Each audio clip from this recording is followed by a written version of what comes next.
മലബാർ സഭയുടെ ആത്മീയവും ഭൗതികവുമായ നന്മയെ ലക്ഷ്യം വെച്ച് സഭാ നേതൃത്വം ഒന്നിച്ചു ചേരുന്ന നിർണായക ദിനങ്ങളിലേക്ക് നാം പ്രവേശിച്ചിരിക്കുകയാണ്. ജനുവരി 15 വരെ നടക്കുന്ന സീറോ മലബാർ സിനഡിനെ പുറമേ നിന്ന് ഉറ്റുനോക്കുകയും വിധിക്കുകയും ചെയ്യുന്ന വെറും കാഴ്ചക്കാരാകരുത് നമ്മൾ. എന്തെന്നാൽ സഭയെ സഭയാക്കുന്നത് സഭാംഗങ്ങളായ നാം ഓരോരുത്തരുമാണ്. ക്രിസ്തുവിലുള്ള നമ്മുടെ കൂട്ടായ്മയും സാക്ഷ്യ ജീവിതവുമാണ്.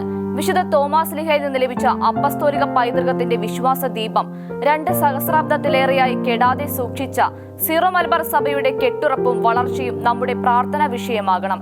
ദൈവരാജ്യ വിസ്തൃതിക്കും ദൈവജനത്തിന്റെ നന്മയ്ക്കുമായി നമ്മുടെ പിതാക്കന്മാർ പരിശുദ്ധാത്മാവിൽ നിറഞ്ഞ തീരുമാനങ്ങൾ എടുക്കുവാൻ നമുക്ക് പ്രാർത്ഥനയിൽ അണിചേരാം. സാർവത്രികവും ശ്ലൈഹികവും സർവമഹത്വം മുടിചൂടി സർവാലം കൃതയായി നിൽക്കും തിരുസഭമാതാവേ. സഭയുടെ ആരംഭം മുതൽക്കേ സഭാ നേതാക്കളുടെ പ്രാർത്ഥനാ സമ്മേളനങ്ങളിലാണ് സുപ്രധാനങ്ങളായ പല പ്രബോധനങ്ങളും വെളിപ്പെടുത്തലുകളും ദൈവം സഭയ്ക്ക് നൽകിയിട്ടുള്ളത്.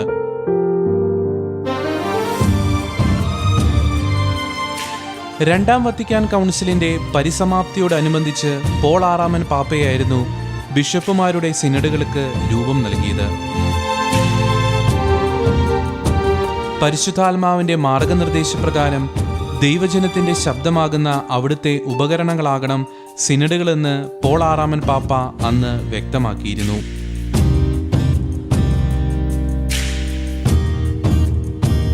സഭാചരിത്രത്തിലെ നാഴികക്കല്ലുകളായി മാറിയ സിനഡുകൾ പരിശുദ്ധാത്മാവിന്റെ നേരിട്ടുള്ള ഇടപെടലുകളുടെ പ്രഘോഷണ വേദികളുമായിരുന്നു. പ്രതികൂലങ്ങളിൽ ഉലയാതെയും പാഷണ്ഡതകളിൽ പതരാതെയും സഭയ്ക്ക് ബലം പകരാനും ആത്മീയ പോഷണം നൽകാനും ദൈവത്താൽ ഒരുക്കപ്പെട്ട സംഗമങ്ങൾ.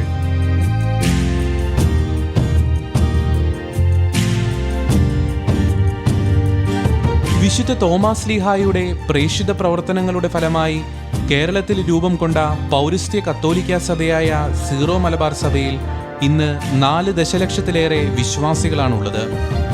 തങ്ങളുടെ അജപാലനത്തിന് ബലമേൽപ്പിക്കപ്പെട്ട സമൂഹങ്ങളെ സംബന്ധിച്ച വിവിധ വിഷയങ്ങളിൽ ദൈവഹിതപ്രകാരമുള്ള തീരുമാനങ്ങളെടുക്കാൻ കാക്കനാട് മൗണ്ട് സെന്റ് തോമസിൽ ജനുവരി 10 മുതൽ 15 വരെ ഒത്തുചേരുകയാണ് പിതാക്കന്മാർ. അവർക്ക് പ്രാർത്ഥനയിലൂടെ നമ്മുടെ ആത്മീയ സാന്നിധ്യവും പിന്തുണയും നൽകേണ്ടത് നമ്മുടെ കടമയാണ്.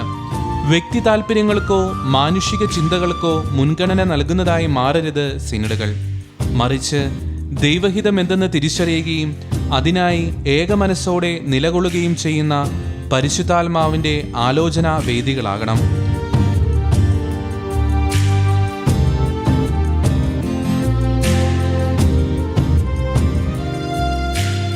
ദൈവത്തിൻ്റെയും ദൈവജനത്തിൻ്റെയും ഇടയിൽ മധ്യവർത്തികളായ നമ്മുടെ ഇടയന്മാർ സമ്മേളിക്കുമ്പോൾ പിന്നാമ്പുറങ്ങളിൽ പ്രാർത്ഥനയോടെ കൈകൾ വിരിക്കാൻ നമുക്ക് സാധിക്കണം. ക്രൈസ്തവ വിശ്വാസത്തിൽ നമുക്ക് ജന്മം തന്നതും ആ വിശ്വാസത്തിൽ നമുക്ക് ആത്മീയ പോഷണം തന്നതും നമ്മുടെ സഭാ മാതാവാണ്. ആ സഭയ്ക്കായി പ്രാർത്ഥിക്കേണ്ടത് നമ്മുടെ കടമയാണ്.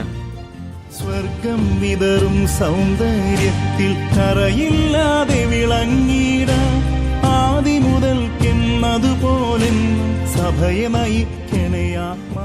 ഈ സിനഡ് പൂർണ്ണമായും ദൈവഹിത പ്രകാരമാകുവാൻ നമുക്ക് പ്രാർത്ഥിക്കാം. നമ്മുടെ സഭയ്ക്ക് വേണ്ടിയും സഭാ നേതൃത്വത്തിന് വേണ്ടിയും പ്രാർത്ഥിക്കാം.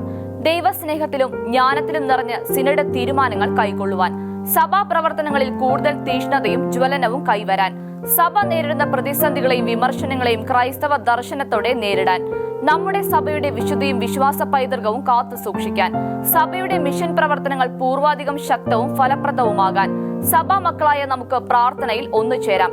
സഭയ്ക്ക് വേണ്ടി, സഭയോടൊപ്പം, സഭാ മാതാവിന്റെ മടിത്തട്ടിൽ.